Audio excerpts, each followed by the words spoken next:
This channel does not promote any violence, harmful, or illegal activities. All content provided by this channel is meant for an educational and information purpose only. শিল্প সত্তাই তো নষ্ট হয়ে যায়, কি হবে শিল্প কাজ শিখে? কোনো লাভ নেই। আমাদের কোনো মাথায় কোনো বড় নেতার হাত নেই, তার জন্য আমাদের এই তিলোত্তমা আজকে ধুলায় গোলাগুলি কাছে। কোথাও পড়ে রয়েছে বিশাল আকৃতির হাত, মূর্তির অবয়ব, চারিদিকে ছন্ন ছাড়া এক মণ্ডপের ছবি। থমথমে মুখ নিয়ে ঘুরে বেড়াচ্ছেন পুজো উদ্যোক্তা থেকে গ্রামের মানুষ, কেউ আবার আবেগে কেঁদে ভাসাচ্ছেন। মাথায় কোনো বড় নেতার হাত নেই, তার জন্য আমাদের এই তিলোত্তমা আজকে ধুলায় গোলাগুলি কাছে। দেবীপক্ষের সূচনা হলেও মন ভালো নেই নদিয়ার কামালপুকুরে। এই গ্রামের চারিদিকে শুধুই মন খারাপের সুর। চোখের জল নিয়ে মণ্ডপে ঘুরে বেড়াচ্ছেন তারা। প্রস্তুতি সারা হলেও শেষ মুহূর্তে পুজো হবে না এই গ্রামে, কারণ কামালপুকুরে পুজো নিয়ে জল গড়িয়েছে হাইকোর্টে। 112 ফুটের মূর্তি করে থিম পুজোয় গা ভাসানোর কথা ভেবেছিল কামালপুকুরের বাসিন্দারা। সেই মতোই বৈশাখ মাস থেকেই শুরু হয়েছিল প্রস্তুতি।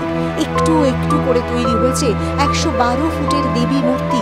কিন্তু পুজোর মুখেই এই বিশালাকার মূর্তি নিয়ে তৈরি হয় আইনি জটিলতা। কারণ কলকাতাতেও সব থেকে বড় দুর্গা তৈরি করে বিতর্কের মুখে পড়েছিল একটি পুজো কমিটি। শেষমেশ পুজো বন্ধ করে দিতে হয়েছিল তাদের। সেই অভিজ্ঞতা থেকেই কামালপুকুরে 112 ফুটের দুর্গাতে না করেছে জেলা প্রশাসন। কলকাতা হাইকোর্ট অবশ্য জেলা প্রশাসনের ওপর দায়িত্ব ছেড়ে দিয়েছে। প্রশাসনের এই গড়িমসিতে ক্ষুব্ধ পুজো উদ্যোক্তা থেকে শিল্পীরা। আমাদের বলার ভাষা নেই, প্রথমেই আমি বলেছি। তারপরে তো আমাদের ছেলেগুলো, ক্লাবের ছেলেগুলো, ওদের কথা কি বলবো? ওদের দিনে খাওয়া নেই, সারাদিন ছেলেপেলেগুলোর এখন খাওয়া ঘুম পুরো বন্ধ হয়ে গেছে ওদের। আর ওদের যে ওরা যা পরিশ্রম করছে, আজ থেকে না, পয়লা বৈশাখ থেকে ঠাকুরটা ওরা শুরু করেছে। আমাদের ছেলেরা যা পরিশ্রম করছে, আমাদের সেই পরিশ্রমের কোনো মূল্যই হলো না আজকে। সেই পরিশ্রমের কোনো মূল্যই আজকে আমরা পেলাম না। আর গ্রামবাসীর কথা কি বলবো? সমস্ত গ্রামবাসীর চোখে জল। আজকে দেবীপক্ষর উদ্বোধন, আমরা বলবো আজকে দেবীপক্ষর আমাদের এখানেই শেষ। আর কিছু বলার নেই, আমাদের মুখে কারুর কোনো ভাষা নেই। সমস্ত মহিলারা কান্না, সবার চোখে জল, সবাই কান্না করছে। এমনকি ছোট বাচ্চা কাচ্চারও একটা জামা প্যান্ট হয়নি। সমস্ত গ্রামবাসীদের চাঁদা তুলে সমস্ত এখানে দিয়েছে। আমাদের আর কিছু বলার নেই, আমাদের ভাষা নেই, আমরা আর কি করব? আমাদের ভাষা এই পর্যন্তই শেষ। কারণ এই পুজোটা না করতে দেওয়া সমস্ত গ্রামবাসী না বলবো, চারিপাশের আশেপাশেরও সব গ্রামবাসীর চোখে জল। হাইকোর্টে যাব কেন? আমরা শিল্প চর্চা করি, শিল্পের সাধনা করি। আমরা শিল্প নিয়ে একটা গড়ে তুলতে চেয়েছিলাম একটা সৃষ্টি, সেই সৃষ্টিটাকে হত্যা করা হলো। এইটা বলতে পারি একজন শিল্পী হিসেবে। এর থেকে আর কিছু বলার এই মুহূর্তে ভাষা খুঁজে পাচ্ছি না। মানে একটা সৃষ্টিকে হত্যা করা হলো। হ্যাঁ, মানে এত চরম অসহযোগিতা প্রশাসনের পক্ষ থেকে আমরা পেলাম, মানে এরপরে আর কিছু বলার থাকে না।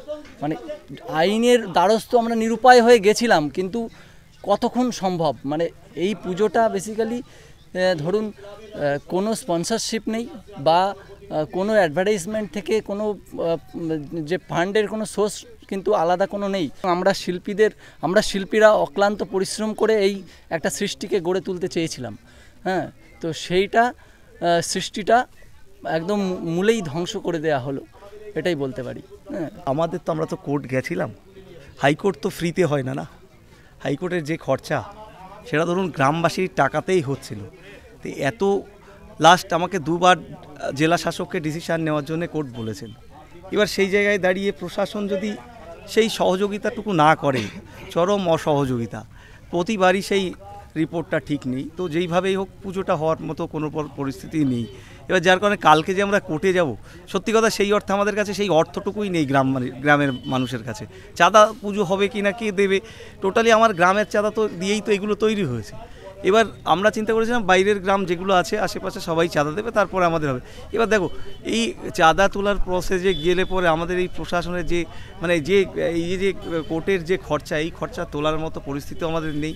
আমরা অলরেডি অ্যাডভোকেটকে আমরা আমাদের এই পিটিশনার অলরেডি তুলে নেওয়ার জন্য আমরা আমাদের এই কেস তুলে নেওয়ার জন্য, কারণ দেখুন প্রশাসন ছাড়া তো কোনো কিছু হবে না। প্রশাসন যখন সহযোগিতা করবে না তো আমরা প্রশাসন আইনের বাইরে তো যাব না। তো টোটালি অসহযোগিতার জন্য আজকে এই 112 ফুটের বিশ্বের সর্ববৃহৎ দুর্গা তো এই মুহূর্তে মা আর আসছে না। এখানে কাজ হচ্ছে অভিযান সংঘের পক্ষ থেকে বা আশেপাশে যত গ্রাম আছে সবাই সব ক্লাবের তরফ থেকে এই কাজটা হচ্ছে। এত পয়সা খরচা এতদিন আশা দিয়ে রাখছে, আর এখন এই রাস্তার খরচ দেখিয়ে এই পুজোটা হবে না।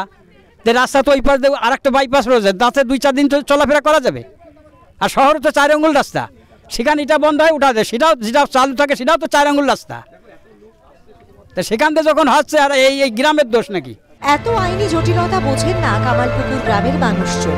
তিল তিল করে টাকা তুলে পুজোর ফান্ড বানিয়েছিলেন তারা, এমনকি বাচ্চারাও জামানা কিনে টাকা দিয়েছিলেন পুজোতে। তাই কামালপুকুরবাসীর একটাই প্রশ্ন, শহরে ছোট জায়গাতেও রাস্তা দখল করে পুজো হয়, অথচ তাদের পুজোতে কেন এত আইনি জটিলতা? নদিয়া থেকে বিশ্বজিৎ দেবনাথের রিপোর্ট, আর প্লাস নিউজ।